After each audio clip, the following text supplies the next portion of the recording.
국민의힘 권성동 원내대표는 취임 후 처음으로 주재한 원내대책회의에서 대통령 권한대행은 헌법재판관을 임명할 수 없다고 주장했습니다.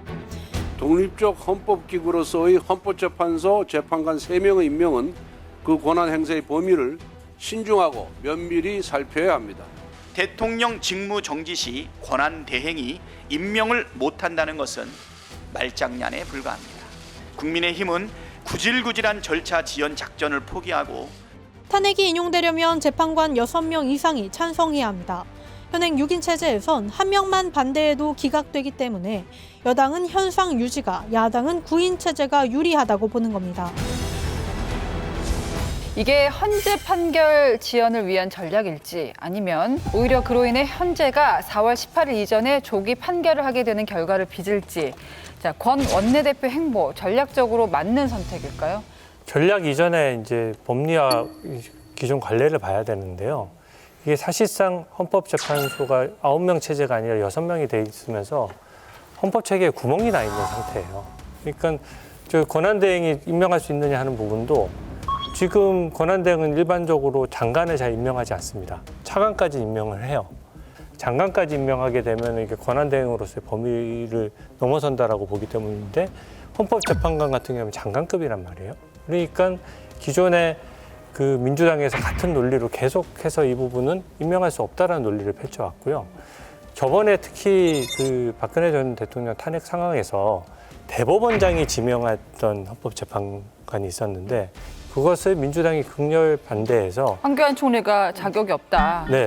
그래서 탄핵 재판 이후에 이걸 임명한 전례가 있습니다.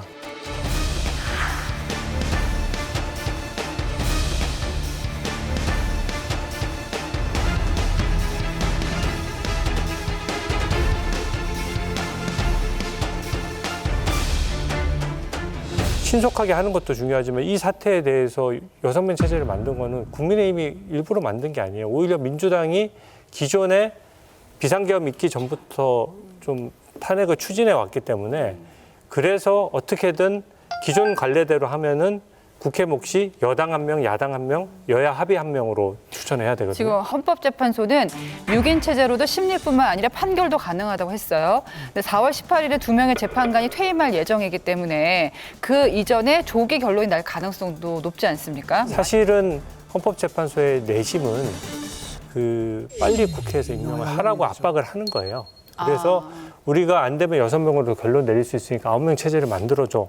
저는 9명 체제가 바람직하다는 생각은 가지고 있는데 그래도 지금 이 6명 체제도 됐던 거는 민주당이 기존 관례를 무시해 와서 발생한 현상이거든요. 그래서 이 부분은 여야의 어찌됐든 여야 협의를 통해서 헌법에 구멍난 상황을 메꿀 필요가 있다. 이렇게 보는 것이죠. 근데 민주당도 참 그동안 계속 차일피일 미뤄왔었잖아요. 근데 헌법재판관 3명 빨리 임명하려는 거, 또 청문회도 빨리빨리 보내려고 하는 게 이게 사실 좀 부메랑처럼 부메랑으로 돌아온 거고 네. 그 내로남불이잖아요.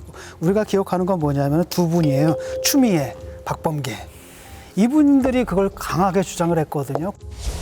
일각에서 황교안 대행이 신임 헌법재판소장을 새롭게 임명해야 한다는 황당한 주장을 펼치고 있습니다. 한마디로 어불성설이라 할 것입니다.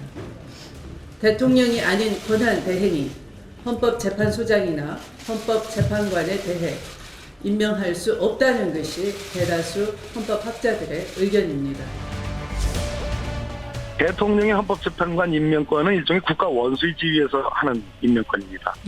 그런데 권한대행의 직무 범위가 어디까지냐와 관련해서 예를 들어 장관, 즉 조각권이 인정되느냐 여부와 관련해서 다수설은 인정되지 않습니다. 행정부 내에 장관 임명권도 다수설이 부인을 하는데 헌법재판관이라는 국가 원수의 지위에서 하는 그 자리에 임명권은 저는 없다고 생각합니다. 임명권자는 없다. 그렇게 얘기를 했는데 이제 와가지고 또 말이 바꾸고 이게 내로남불이거든요. 근데 저는 그렇게 생각하거든요. 그러니까 그 말이 맞다면 권한대행이 헌법재판관을 임명을 하지 못한다라고 한다면 그다음에 그 6명 가지고 대통령에 대한 탄핵을 결정하는 것이 문제가 있다라고 한다면은 이 탄핵 심판이 지금 이루어질 수가 없어요. 그렇죠? 이루어질 수가 없죠.